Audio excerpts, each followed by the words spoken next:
hat here and a helmet here, and my helmet goes 35 yards down the field. Now, the Touchdown. one thing is, at Cheney, the deal was you had to put the ball back on the fire hose before you got in the line because it was kind of a skull drill. So, get back, find my helmet somehow. I went for a walk to go get it, put the ball back on the line, got to the huddle, and I passed out cold. That was my most fond memory of the old days. It was just absolutely incredible. But Gary, as well as you know too, just kind of skipping off that, South High Stadium, Wonderful. Rayen Stadium. I mean, those places growing up were some of the coolest things. I remember going over to West Elementary when we lived on West Heights in the early years, and the tin buckets. We were water boys. We had the tin buckets with the ladle, and we're sitting there pouring. And Red Angelo would come up after his practice to West Junior High's football practice. It was cool as heck. I mean, just living on the West Side and hearing names and going through the list of people and just everything about it was great. Those days were just phenomenal. I love those You days. lived, breathed, and drank Cheney football, huh? That's it, man. That cup of soup got to me early in life, and I mean, there was no doubt. There were calls and there were offers and there were places, and I'll just always remember, my family saying, we grew up here, we're staying here, and that's all there is to it. We're going to Cheney, and that's just the way it is. Meaning maybe Urson or somewhere else. Could have been Urson, Mooney, could have been, even someone across the way in Austintown or other places, but it just wasn't going to happen. I mean, that was the love, just like you guys. You guys knew you were going to Wilson. I mean, that's how you guys were bred. I mean, it was just that simple. Ron Burtis was a big guy, big deal for you. Ron Burtis was our defense coordinator for my first 3 years. Then he became head coach my senior year. Ed Mady was our head coach. So, talk about records and two coaches that I played for that had phenomenal records and multiple city championships each. And the way the program ended in the end is just so disheartening to people like myself and other people. I mean, just to kind of pull the plug and move on. We understand times are tough and a little bit different, but man, that was one heck of a run for a great school, and it's kind of sad to see that it's not there anymore. Isn't it hard to believe from even just our early, I'm early 80s, you're a little bit, Yeah, there's I'm no Cheney, there's mid-80s, no right. Wilson.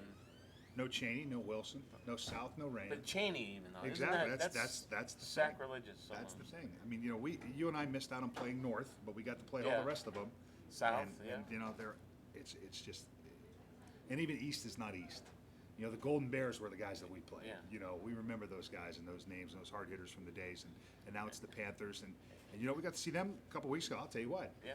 The athletes that they have there, I know you were there that day. Sure. I mean, the athletes are unbelievable. So, some things should turn and hopefully could turn around over there because that's a good place. Two things as a kid I even remember: South High Fieldhouse, Cheney, and Cardinal Mooney. Big Ed Moranci coming out of the field house. Those doors, Those double doors, doors. those little steps that come you're up. you're this, and you're looking. Those things you can't ever. That was one that Never. really South High Fieldhouse. It was the Unbelievable, greatest. right? It was the greatest. And I mean, then we the old played press there. box, the metal stand, Saturday afternoon football. I mean, that's the other parts that the kids don't get nowadays, and it's not their fault. It's just they're trained and tuned to Friday nights. Remember, there were so many people who said, well, they played on Saturday because of instances and this and that. No, they played on Saturday because there were no fields. Fields were played on Friday nights, so literally you had to double up, and with 5 city schools, and they're all playing a team from out of town or something else, they had to have a place to play. So literally you got that Saturday noon game, going to see John Green and Michael Kernan and Jerry O in early days, and all. It was the greatest thing as a young guy. It was so fun to see those guys. Michael Zordich earlier and Matt Kavanaugh in the early years. Yeah. I mean, it was just going to South on a Saturday to catch them was awesome. And then we played Thursdays. My senior year, I believe we played, I think it was 5 Thursday games of our 9-game schedule. So, it's just different time. We were playing at YSU then, but still. Another big thrill. I don't know if you felt the same way. If you even remember the first time you played it, when you had to figure out how they got from the school down to the tunnel and then onto the field. Wasn't that the greatest thing coming out of that tunnel? Coming out of that tunnel was so awesome. Really? I just remember things hitting us coming out of the tunnel. I'm not going to say what they Everybody's were, what was looking over going on, the but edge. And now you don't even screaming get and taunting you. When you compare it to like the Fitch East game, I mean, we had people leaning over the rails. Oh, over the when they're railing. There was no coming cage out there of the- then. out There was of no the- cage. It was screaming. They were yelling and cheering on their team and then booing the heck out of you when you were coming through the tunnel. Yeah. It was great. I mean, Times I are remember even different. being younger, sneaking in that fence. I talked on air about it. The fence on the scoreboard side there now. We used to go up there. We get there exactly 5 minutes late for the game because you knew that the cops would already be in the game watching the game. We would sneak in that fence and watch games for. It didn't matter if it was the parochial league or from Saturday football or junior high games or whatever. we'd get in the car, we'd sneak over there, and we'd go watch games. It was one of the greatest Yeah, places. I remember the old Mooney Urson games when all 4 of those sections were just filled. You needed a shoehorn to put Absolutely. another person in that place. And they said, at one time there were 15,000 people packed in that Unbelievable. place, just stacked around there. Wow. That was great. And then I just remember the thunder coming out of South Stadium. Remember the aluminum side of the stands? Yeah. You know, when you were the visitors and you got that aluminum side, Yeah, and yeah. all of a sudden you're winning. Those people started stomping, and those. Well, we didn't win a lot at Wilson. those- So yeah. Did we did. We had 10 We wins. beat you guys, we had 10 wins in my 4 years, Yeah. so I know what not winning's Yeah. like. We beat Cheney twice in my Nice. 4 years. That was big for Wilson. That Absolutely. was our main game. Did you get to play at Stambaugh Stadium at all? Oh yeah. That's yeah. where my started my it would be 8th grade years when they started playing there. Yeah. So my 4 years, we played most of our city games there, but we got to play. Did I you- believe it was four at South, and I think it was 2 at Rain. And those They were started there, I think, the year after I graduated in '82. I'm Yeah. not sure. Or And one of them. 82, But, 83, whenever that opened up. But yeah, that was a blast. Wearing the old Converse Astro turf shoes that were just miserable, but you had to have something to play on the field. And then you learned as you got older to get your own stuff and all that. But it was a great place to play. But I'll tell you what, in the end, it was absolutely, and I'm not saying this against the university, it was the worst place to play, because the parents would be down on the sidelines, but anyone else that would come to the game, or in the bleachers, anyone else that come to the game would be up in the press box. And as a player, you got a little bit of extra out of that. That Cheney Fitch game that opened the season, or that Cheney Mooney game Yeah. that opened the season. You had the fans that were there. They were breathing on you. They were loud.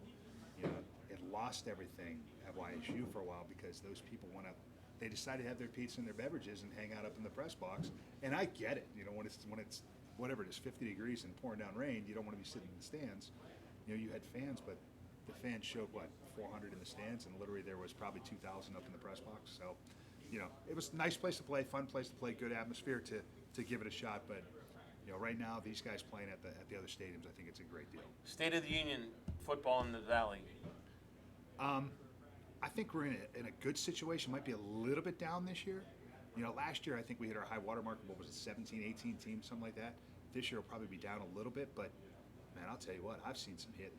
I've seen some absolute phenomenal hitting. I've seen some running backs that can flat out freaking fly.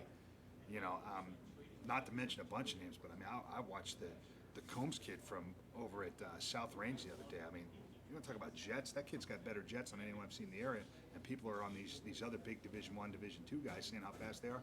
I'll put that kid up against anybody in the area, maybe in the state. The kid can fly so fast. So that's just one kid. I mean, I loved watching guys that were on prior. I mean, AJ Muzzolino. I mean, how tough can you get? Then you got AJ Irusi, 4-point student that's got offers from colleges and wants to go to the Army. I mean, come on, let's go. We got kids with heads on their shoulders too.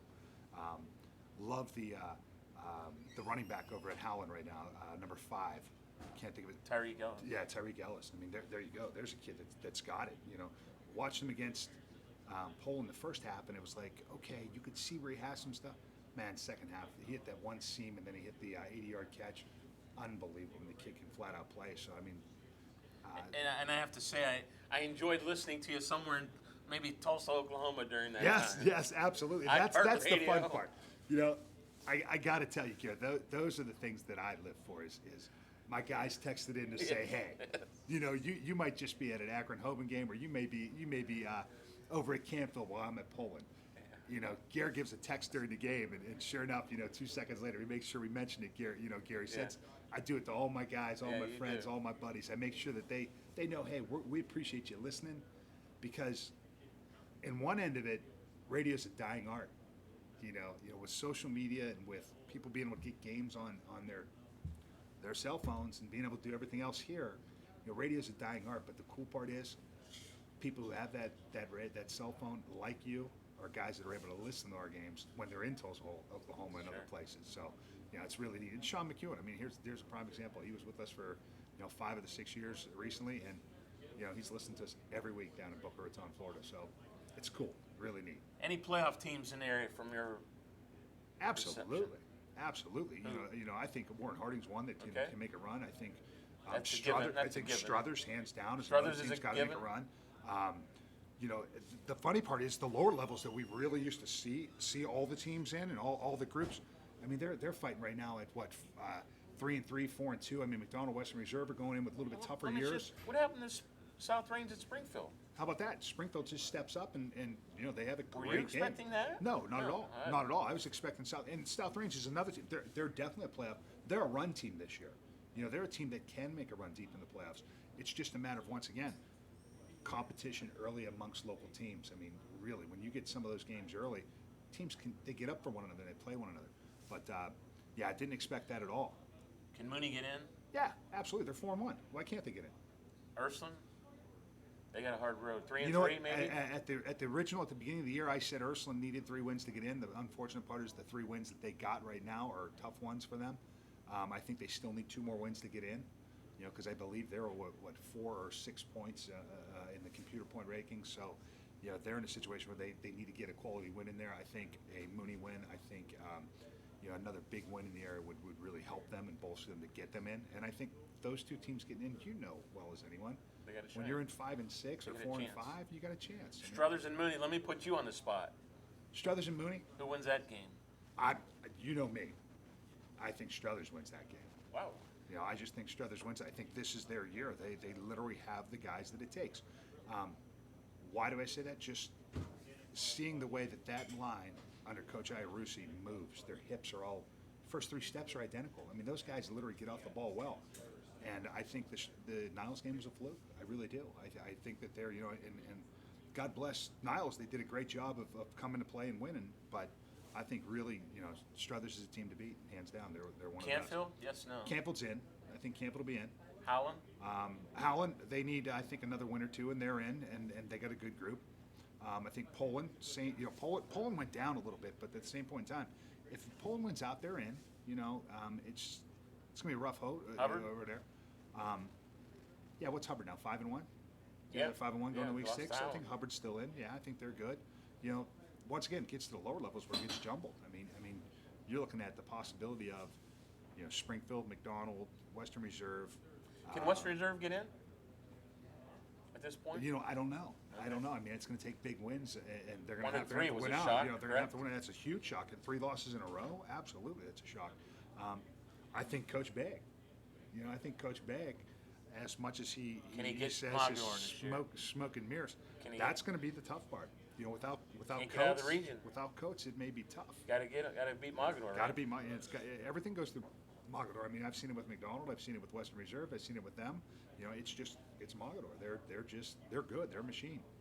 So they plug in players all the time, and that's exactly it every year. It's the same offense. It's not like they change things. It's just they plug in someone else. Are you planning on working through week 15 this year, or will you go that far if you? Absolutely. I don't know how they divide it up. Absolutely. We're willing and ready. Some people, the stay A with your team gets teams? it. The How A does team it gets work? it. The A team gets the best games. They get the higher divisions usually, or Okay. the best local teams. Which, I hate to say it, but it's about money. It's about advertising. So, the A team, which would be Jim Campbell, Mario DiMartino, and Lenny Kessler, they'll get the higher profile game, and then we'll get the second tier game. And a lot of times, even they'll You say, ride with those teams? yeah, we'll ride with the teams. Usually, if you have them the first week, you'll ride with them, unless it's something where one team supersedes in advertising dollars. I mean, it's Okay. you know what it's all about. I mean, the advertising dollar does it. So you may be with Team X this week, but Team Y really pulled in the money, so you may go with Team Y the following week. Gotcha. They do Saturday, Sunday, or Friday, Saturday, split it up. So, if you get in, you get with the team, you get a run, you have a blast. And I've called done 3 state championships, never called one from the booth, but done 3 from the sidelines, all rears. It was a great time.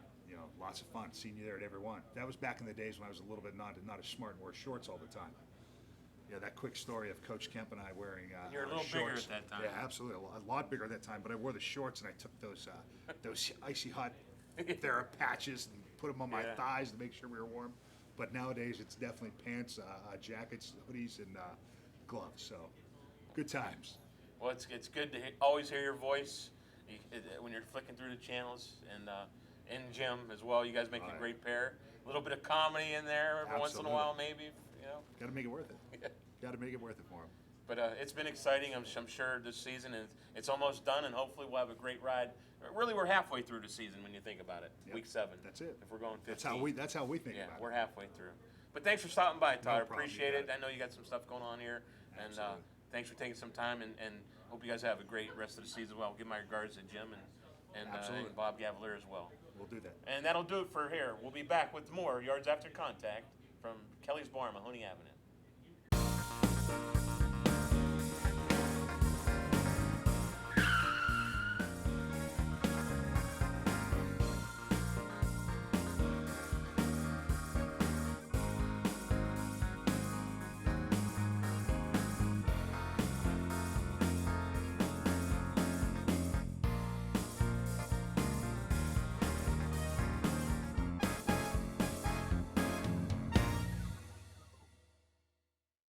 And welcome back to Kelly's Bar, Mahoney Avenue in Youngstown. This is Yards After Contact. Ryan, another good show in the books.